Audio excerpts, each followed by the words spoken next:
شیر اور خرگوش۔ ایک گھنے جنگل میں ایک شیر رہا کرتا تھا۔ وہ تمام جنگل کا بادشاہ تھا، لیکن وہ بادشاہ جیسے پیش نہیں آتا تھا۔ ہر دن بے رحمی سے جنگل کے جانوروں کو کھا جایا کرتا تھا۔ شیر کے خوف سے جنگل کے جانور چھپ جایا کرتے تھے اور خود اپنی بھوک و پیاس کو مار کر سخت مشکلات سے دوچار ہونے لگے تھے۔ اس طرح کچھ دن بعد جنگل کے تمام جانور ایک مقام پر جمع ہوئے اور شیر کے شر سے محفوظ رہنے کے لیے سب مل کر رائے مشورہ کرنے لگے۔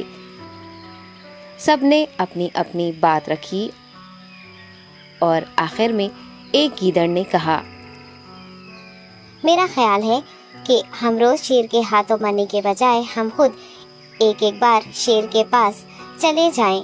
اس طرح روزانہ شیر کسی ایک کو کھا لے گا اور ہم سب اپنی اپنی باری سے چلے جائیں گے اور بلا خوف و ڈر سکون سے زندگی گزاریں گے۔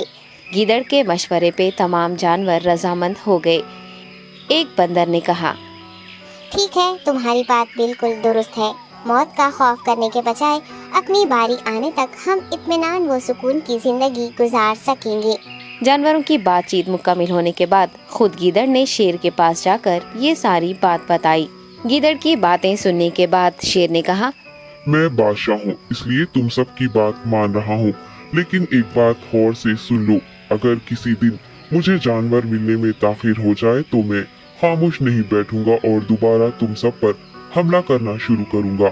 شیر نے بڑے غصے سے یہ سب کہا۔ شیر کی باتیں سن کر گیدڑ نے سر ہلاتے ہوئے حامی بھر دی اور وہاں سے چلا گیا۔ اس دن کے بعد ایک ایک جانور بلا ناغہ اپنی اپنی باری کے مطابق شیر کے پاس جانے لگے اور شیر سکون سے اپنے پاس آنے والے جانوروں کو مار کر اپنی بھوک مٹانے لگا۔ یہ معاملہ ایسے ہی چل رہا تھا اور ایک دن شیر کے پاس جانے کی باری ایک خرگوش کی آئی۔ وہ خرگوش بہت ہی ہوشیار تھا۔ اسے شیر کے پاس جانا منظور نہیں تھا اور اس نے اپنے ساتھی جانوروں کو بے رحمی سے مارنے والے شیر کو سبق سکھانے کی ٹھان لی اور ایک اچھی تدبیر نکال کر آہستہ آہستہ شیر کی گفا کے پاس پہنچ گیا۔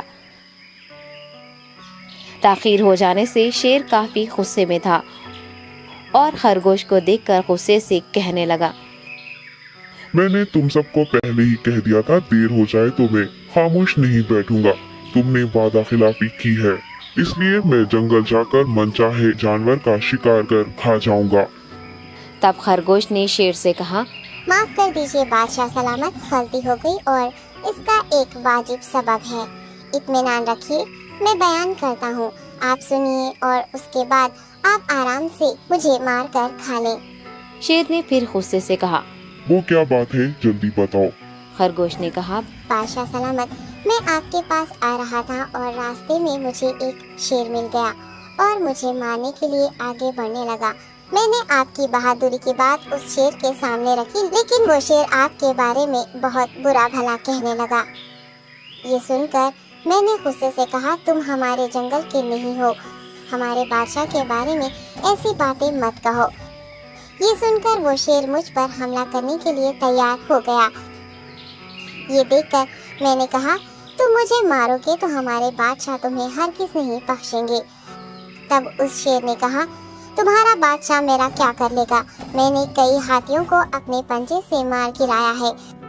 تمہارا بادشاہ ہو یا کوئی اور ہو، میرے ہاتھوں بچ نہیں سکتا اور میرے سامنے کوئی ٹک نہیں سکتا۔ میں اسے ختم کروں گا۔ یہ سب بدتمیزی کرنے لگا۔ میں نے اس شیر سے کہا، تم ہمارے بادشاہ سے آ کر بات کرو۔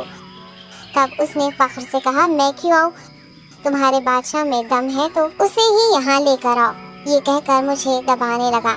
بادشاہ سلامت، اسی لیے آنے میں تاخیر ہو گئی۔ یہ سنتے ہی شیر غصے سے کہنے لگا، چلو ابھی چلتے ہیں، اسے ختم کر دوں گا۔ یہ سننے کے بعد خرگوش نے شیر کو جنگل کے درمیان موجود ایک کنویں کے پاس لے گیا۔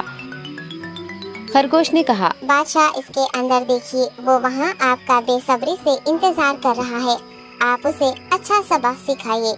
شیر غصے سے فوراً کنویں میں جھانکنے لگا اور زور سے دہاڑنے لگا۔ تب دوسری جانب سے بھی دوسرا شیر دہاڑتا ہوا محسوس ہونے